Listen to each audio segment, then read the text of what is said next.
2 mois après leur voyage à Rome, France 3 Bretagne vous propose ce week-end un document exceptionnel, le témoignage des victimes des religieux pédocriminels de la congrégation des Frères de Saint-Gabriel. Toutes ont subi des viols et des agressions sexuelles dans les années 60 alors qu'elles n'étaient que des enfants, élèves à Loctudy, au Guilvinec ou encore en Loire-Atlantique. Depuis, 20 frères ont été reconnus coupables par l'Église, dont Gabriel Girard qui aurait abusé de 170 mineurs, des victimes devenues adultes et qui ne veulent plus se taire. Muriel Lemorvan, Stéphane Sauvillier, Gwenaël Bron et François-Xavier Robert les ont rencontrés. Ah ouais, c'était là, la classe. C'est ici, à l'ancienne école privée de Loctudy, que le frère Girard, aujourd'hui disparu, a enseigné et sévi à la fin des années 60. 4 de ses anciennes élèves ont décidé de témoigner. Entre 1969 et fin 1971, il a violé environ 70 enfants de cours moyen dans cette école catholique du pays bigoudin. Il nous apprenait la grammaire en chanson, c'était gai comme tout, mais entre-temps, il y avait des épisodes qui l'amenaient très très bien. Chacun d'entre nous y passait sous le couvert de devoirs à corriger. Mais sur les fenêtres, il y avait des grands rideaux noirs. Alors il tirait les grands rideaux noirs, il nous faisait toucher sa verge et il nous mettait la main dans la culotte. Enfin voilà. Et je pense que il le faisait devant les autres et ça devait lui donner une petite excitation supplémentaire. Les garçons comme les filles, tout confondu. On les passait les uns après les autres, tous les jours, toute la journée. Et voilà, et puis on a la photo de classe, On était là, devant la porte, là. Et puis on faisait bonne figure. On avait l'air un peu crispé. Mais bon, voilà. Je ne sais pas si on se rendait vraiment compte Je pense qu'on ne se rendait pas compte. De l'horreur qu'il nous faisait vivre. On a été quelques-unes à tenter de dire quelque chose à nos parents, mais que, vu le contexte de l'époque et l'ambiance catholique pure et dure qui existait, personne ne voulait nous croire. De toute façon, c'était tellement impensable. Quand ils nous agressaient, on était comment il fallait. On avait le poids de Dieu sur nos têtes qui jugeait, qui nous jugeait. Nous. Si on révélait le secret, on allait en enfer. Voilà.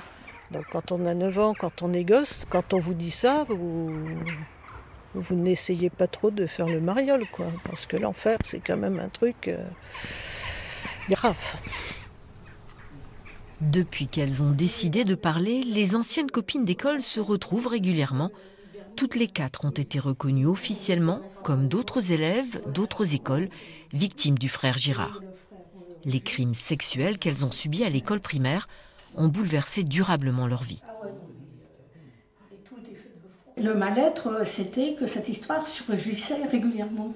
Je me disais tout le temps, ça c'est pas ma vie. C'est pas normal d'avoir cette vie-là. D'ici que je me rebelle et que je décide, après une tentative de suicide, que je décide que c'était plus ma vie, que j'allais reprendre ma vie en main et que personne ne me ferait plus de mal. J'étais bonne pour faire un hôpital psychiatrique si j'avais pas eu ma famille derrière, quoi. Et quand il commençait à faire des crises de colère, combien de fois il ne faisait pas tourner dans l'autre sens? En fait, nous, on ne voyait pas ce qu'il faisait dans le dos. Au sortir de cette classe de 1969, donc l'été 1970, j'ai voulu me suicider. Je me suis jetée à l'eau pour me noyer, oui. Et j'ai été récupérée par des amis de mon frère qui sont venus me repêcher. Mais voilà. À 10 ans. Ah oui, à 10 ans. Oui. Je ne sais pas, à quoi je me suis raccrochée après pour vivre, mais après ça n'a pas été un long fleuve tranquille. Pour toutes, le fait de parler enfin à la soixantaine passée a été une libération. Enfin, je me retrouve, quoi, et ça me donne une légitimité, quoi. Oui, on a vécu ça, et on a le droit d'en parler et de le dire, et on a le droit de vivre surtout, quoi. Une libération de la parole facilitée par la rencontre avec d'autres victimes du frère Girard à 250 km de Loctudy, à Issé, en Loire-Atlantique. Dans ce village, ce sont des petits garçons qui ont subi les sévices sexuels du prédateur entre 1965 et 1968. Ce n'est qu'en 2022 que collectivement ils ont crevé l'abcès. En juin 2023, leur statut de victime a été reconnu publiquement par la congrégation de Saint-Gabriel lors d'une cérémonie à Issy.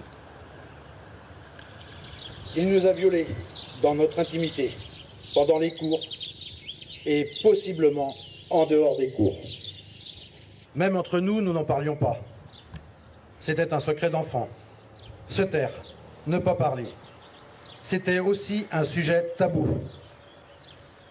Gabriel Gérard avait laissé à l'intérieur de chacun d'entre nous toute son empreinte. Invisible et pourtant indélébile. Pierre-Marie Le Drezen, lui, a été victime d'un autre frère de la congrégation Saint-Gabriel. Malgré ce calvaire, et pour le supporter, il a gardé la foi. Presque tous les jours, il va prier à la cathédrale de Quimper, mais c'est à l'école où il a été violé, au Guilvinec, qu'il va nous livrer son témoignage. Ça se passait qu'il a envoyé mon voisin de pupitre au tableau et venait s'asseoir à côté de moi. Et pendant que l'élève écrivait au tableau, il me mettait sa main dans ma culotte, quoi, mon slip, plusieurs fois par semaine. Et il faisait ça uniquement avec vous? Non, avec d'autres élèves encore, qui actuellement sont ou en dépression ou décédés, ou suicidés. Quand tous les élèves étaient sur la cour à jouer aux billes, il fallait que j'efface le tableau, quoi.